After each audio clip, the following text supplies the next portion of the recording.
Olá para você que nos acompanha, seja muito bem-vindo. A partir de agora você confere as principais notícias desta terça-feira. E nós abrimos essa edição com uma informação preocupante. O ministro da Saúde confirmou 2 casos de Deltacron aqui no Brasil. Marcelo Queiroga lembrou da importância de tomar a dose de reforço para se proteger dessa nova variante. Vamos ver. Queiroga confirmou que os primeiros 2 casos da variante Deltacron foram registrados, um no Pará e um no Amapá. Segundo o ministro, essa variante, que seria uma junção da Ômicron com a Delta, já foi detectada na França e em alguns outros países da Europa. Ele informou que esses casos estão sendo monitorados. O ministro disse que as variantes, quando surgem, são classificadas como de preocupação. E por isso ele lembrou da importância da dose de reforço da vacina.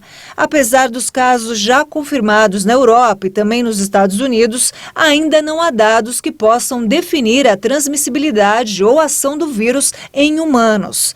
Em São Paulo, a 4ª dose da vacina contra a Covid em idosos com mais de 80 anos, que já foi anunciada, deve ser antecipada. A expectativa é de que a imunização comece em todo o estado ainda nesta semana. Por enquanto, a equipe de saúde não definiu se vai ser necessário fazer um escalonamento por faixa etária para a aplicação.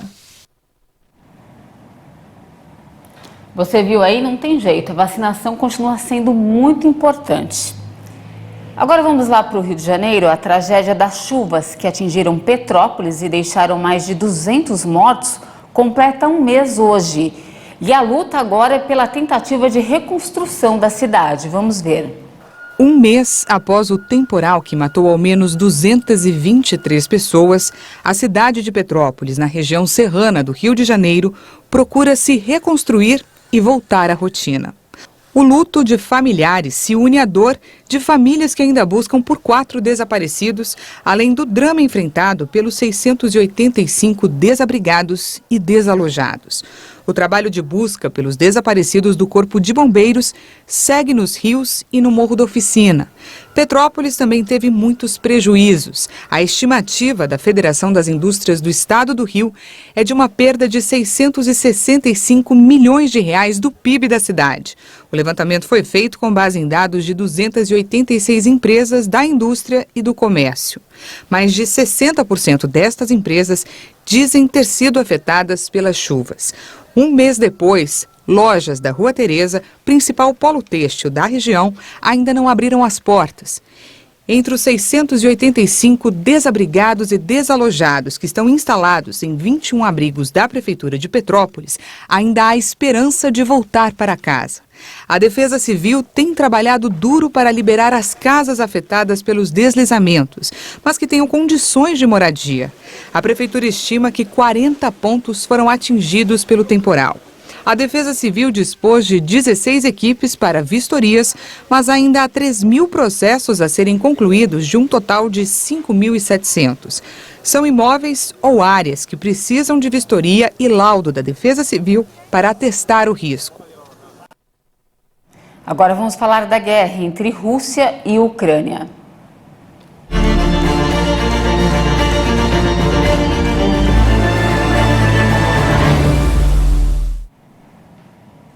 Além da triste realidade de mortes e destruição, a guerra que a Ucrânia vive já aponta uma recessão econômica nunca vista.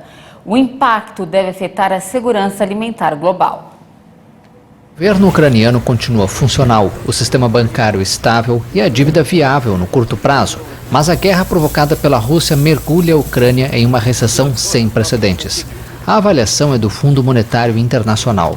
Segundo o FMI, o produto interno bruto ucraniano vai se contrair cerca de 10% este ano, assumindo uma resolução rápida do conflito. O PIB é a soma de tudo que é produzido na economia. Se o conflito continuar com base no histórico de guerras passadas no Líbano, no Iraque e na Síria, o PIB da Ucrânia pode cair de 25% a 35%. Por enquanto, a sustentabilidade da dívida ucraniana não parece estar ameaçada. O conflito também coloca a segurança alimentar global em risco, alertou o FMI. Em suas quase 3 semanas de duração, os preços da energia e das matérias-primas, inclusive agrícolas, dispararam. Para uma commodity agrícola como o trigo, os efeitos podem ser ainda mais dramáticos, afirma o fundo. As perturbações na temporada agrícola podem prejudicar as exportações, bem como o crescimento e comprometer a segurança alimentar do mundo. Isso ocorre porque a Ucrânia, o celeiro da Europa, e a Rússia estão entre os maiores exportadores de trigo do mundo. Os dois representam em torno de 1/3 do comércio mundial desse cereal. Quanto mais durar a guerra, mais as exportações ficarão comprometidas, com impacto nas reservas atuais e futuras. E ainda sobre esse assunto, os Estados Unidos advertiram a China sobre consequências graves se o país apoiar a invasão à Ucrânia. China e Estados Unidos tiveram uma reunião de alto nível para discutir a posição sobre a Rússia. O conselheiro de Segurança Nacional americano Jake Sullivan e o principal diplomata do Partido Comunista Chinês Yang Jiechi se reuniram por 7 horas em Roma nesta segunda-feira. Uma fonte da Casa Branca que pediu anonimato chamou a conversa de intensa e muito franca. O que foi transmitido por nosso conselheiro de Segurança Nacional na reunião é que se eles fornecerem assistência militar ou outra que viole sanções ou apoie o esforço de guerra, haverá consequências significativas, mas em termos de detalhes específicos, coordenaremos com nossos parceiros e aliados para determinar. Os Estados Unidos não especificaram que tipo de ações chinesas poderiam provocar uma resposta ou como ela seria. Washington também culpou a China por ajudar a espalhar o que considerou mentiras russas sobre supostos laboratórios de armas químicas e biológicas dos Estados Unidos na Ucrânia. Desde o início da invasão russa em 24 de fevereiro, a China priorizou sua amizade com Moscou e se absteve de pedir a retirada das tropas russas da Ucrânia. E uma última informação. O Hospital Universitário de Campo Grande, o único no estado de Mato Grosso do Sul que realiza hemodiálise pediátrica, está cancelando as sessões por falta de medicamentos. Vamos acompanhar na reportagem. Fer faz hemodiálise 3 vezes por semana no hospital universitário. Esta semana ele só fez 2 sessões.